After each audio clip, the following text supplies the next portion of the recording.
Hello everyone, कैसे हो आप सब। आशा करता हूं आप सब ठीक होंगे। जैसा कि इंडियन पोस्ट ऑफिस ग्रामीण डाक सेवक GDS online engagement officially website आपको मैं लाइव शो करके यहां पर दिखा रहा हूं। साथियों, अगर आपने GDS online engagement schedule 1 January 2025 number of post 21,413 का एप्लीकेशन फॉर्म जो है डाला है, तो अब आपको क्या करना है, सबसे पहले अपने फॉर्म का स्टेटस चेक कर लेना है, ताकि आप लोगों को ये ना लगे कि आपका फॉर्म यहाँ पर कंप्लीट हुआ है या नहीं हुआ। तो एप्लीकेशन स्टेटस चेक करने के लिए आपको क्या करना है, यहाँ पर स्टेज 2 के अंदर अप्लाई ऑनलाइन पर क्लिक कर लेना है। जैसे ही आप लोग अप्लाई ऑनलाइन पर क्लिक करोगे, यहाँ पर एप्लीकेशन स्टेटस नाम से ऑप्शन आएगा। इस एप्लीकेशन स्टेटस पर आपको क्लिक करना है। आप लोग जैसे ही एप्लीकेशन स्टेटस पर क्लिक करोगे, यहाँ पर दोस्तों एप्लीकेशन स्टेटस फॉर्म यहाँ पर निकल कर आएगा और इस रजिस्ट्रेशन नंबर के सामने आपको अपने रजिस्ट्रेशन नंबर डालने हैं। जैसे ही आप लोग रजिस्ट्रेशन नंबर डालते हो, यहाँ पर सबमिट कर देना है। आपने जो मोबाइल नंबर फॉर्म अप्लाई करते समय दिया था, उस पर एक ओटीपी जाएगा। उस ओटीपी को यहाँ पर फिल करना है और आगे आपका फॉर्म निकल कर आ जाएगा। उससे आपको लगेगा कि फाइनली आपका फॉर्म सबमिट हुआ है या नहीं हुआ। ये इसलिए मैं आपको बता रहा हूं ताकि आप लोग ये भी बिल्कुल क्लियर कर लो कि आपकी जो पहली मेरिट सूची है वो लगभग 7 दिन बाद आ रही है। और बार बार ये होता है, मैंने देखा है कि अभ्यर्थी रिजल्ट का बेसब्री से इंतजार करता है, पहली लिस्ट का इंतजार करता रहता है, लिस्ट में नाम नहीं होता, बाद में पता चलता है कि इसका फॉर्म तो सबमिट ही नहीं हुआ था। तो चाहे पहली लिस्ट आ जाए, चाहे वो कोई अन्य लिस्ट आए, आपका नंबर नहीं आएगा अगर आपका फॉर्म ठीक से नहीं भरा गया है। तो काफी सारे हजारों बच्चे इस फॉर्म के कारण भी रिजेक्ट होते हैं। साथियों, अब आप लोगों को तैयार रहना है, डॉक्यूमेंट्स बिल्कुल रेडी रख के, क्योंकि अब आपके यहाँ पर डॉक्यूमेंट्स की जो है आपको जरूरत पड़ेगी। बात करें दोस्तों यहाँ पर डॉक्यूमेंट वेरिफिकेशन की, तो सबसे पहले तो डॉक्यूमेंट वेरिफिकेशन का जो प्रोसेस है उसमें इस बार चेंजेस कर दिया गया है। ये चेंजेस हुआ है कि अब आपका जिस डिवीजन के अंदर चयन होगा वही आपका फर्स्ट डीवी अब होगा, यानी एंगेजमेंट अथॉरिटी वहां पर बैठेगी और वही आपका ये सारा 10th की मार्कशीट वगैरह वेरीफाई होंगे। और इस बार जो 10th की मार्कशीट है साथियों, वो एपीआई सेतु के माध्यम से आपकी वेरीफाई होगी। अगर एपीआई सेतु में आपकी मार्कशीट वेरीफाई होने में कोई प्रॉब्लम्स आए तो आपकी मार्कशीट को जो है मैनुअली आप जिस बोर्ड से पास आउट हो उस बोर्ड को भेजा जाएगा और बोर्ड उसे जब तक वेरीफाई करेगा तब तक कहीं ना कहीं आपका वो प्रोसेस आगे रोकता चला जाएगा। तो इस देखो, अगर आपका रजिस्ट्रेशन नंबर किसी भी मेरिट लिस्ट में आ जाता है तो आपके पास ईमेल आईडी और एसएमएस भेज दिया जाएगा। ईमेल आईडी और एसएमएस के जरिए आपको बता दिया जाएगा कि कहां आपका डॉक्यूमेंट वेरिफिकेशन होना है।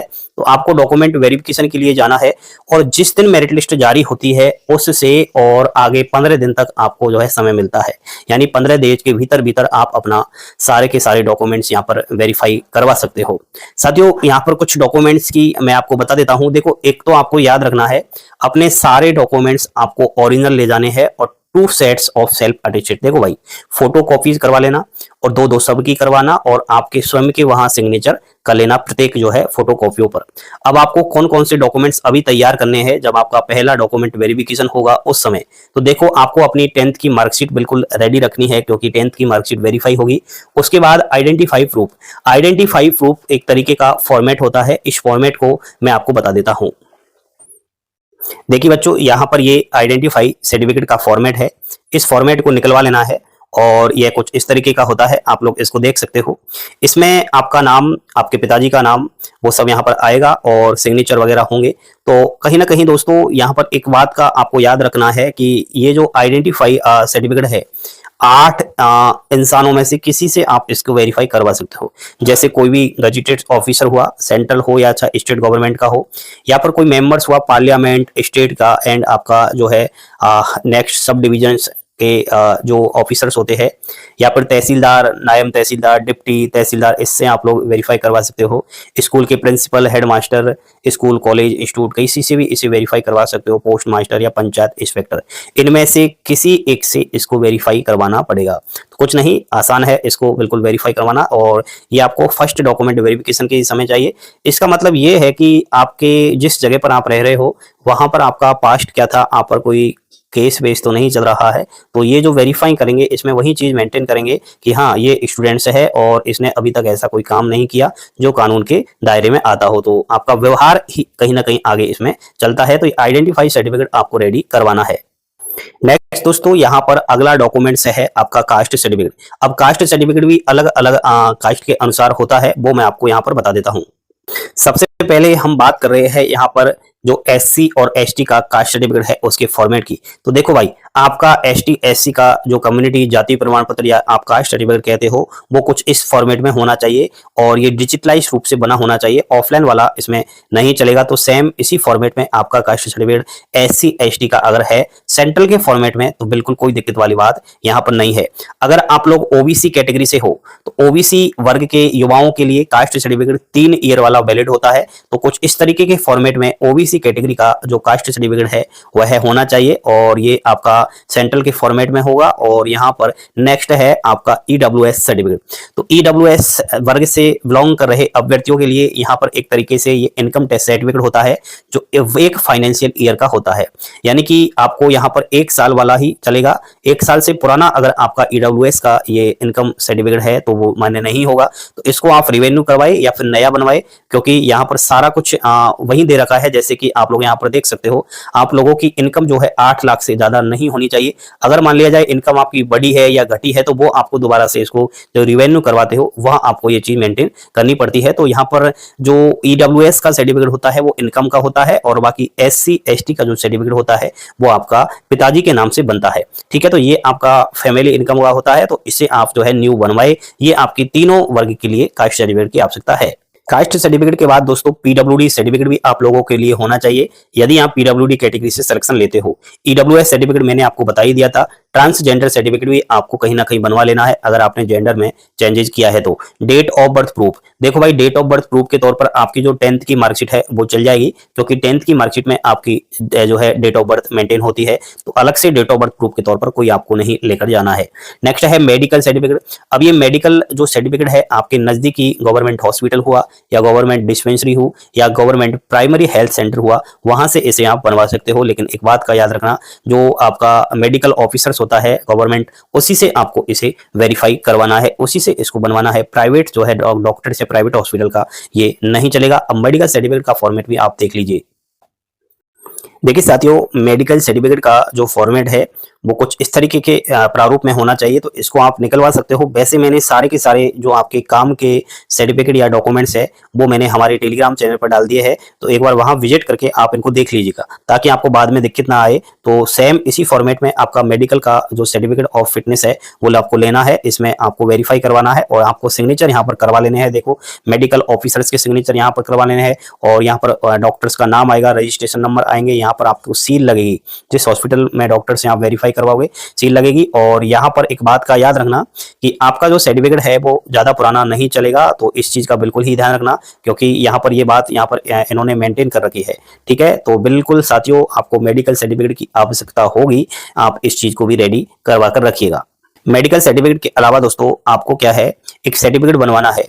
यदि आपने नॉर्थ ईस्ट सर्कल के अंदर अरुणाचल प्रदेश डिवीजन से फॉर्म अप्लाई किया है तो वहां पर क्या है 23 लोकल लैंग्वेज है, उन लैंग्वेज का एक सर्टिफिकेट आपको बनवाना पड़ेगा। यदि आप वहां का सर्टिफिकेट प्रोवाइड नहीं करवाते हो तो आपको बाहर कर दिया जाएगा, ये यहाँ पर ऑफिशियली नोटिफिकेशन में दे रखा है। तो साथियों, इस बार आपका जो फर्स्ट डॉक्यूमेंट वेरिफिकेशन है वो इन जो डॉक्यूमेंट्स के जरिए आपको मैंने सारे फॉर्मेट बताए, इन्हीं में आपका होगा। इसके अलावा अदर कोई डॉक्यूमेंट आपको नहीं चाहिए।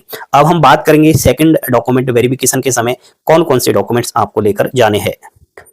दोस्तों, सेकंड डॉक्यूमेंट वेरिफिकेशन के समय आपको एक अटेस्टेशन फॉर्म भरवाया जाएगा। इस अटेस्टेशन फॉर्म को अगर देखिए तो ये 14 पेज का होता है।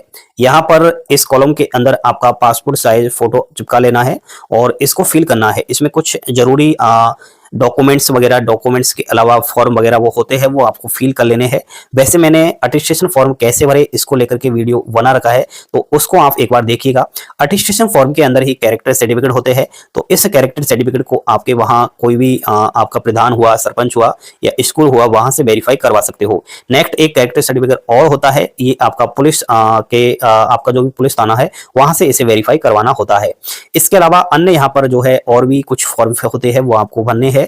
नेक्स्ट कुछ अंडरटेकिंग वगैरह आपको देने हैं कि यदि आपका जीडीएस की पद पर सिलेक्शन हुआ है तो आप फोन, लैपटॉप, हैंडलाइन डिवाइस चलाना जानते हो या नहीं जानते हो, तो आपको यस करना पड़ेगा। नेक्स्ट अंडरटेकिंग फॉर्म ये है कि आप जो है जीडीएस की नौकरी तो करोगे, लेकिन साइकिल चलाना आता है या नहीं आता, तो वो आपको इसमें यस करना पड़ेगा।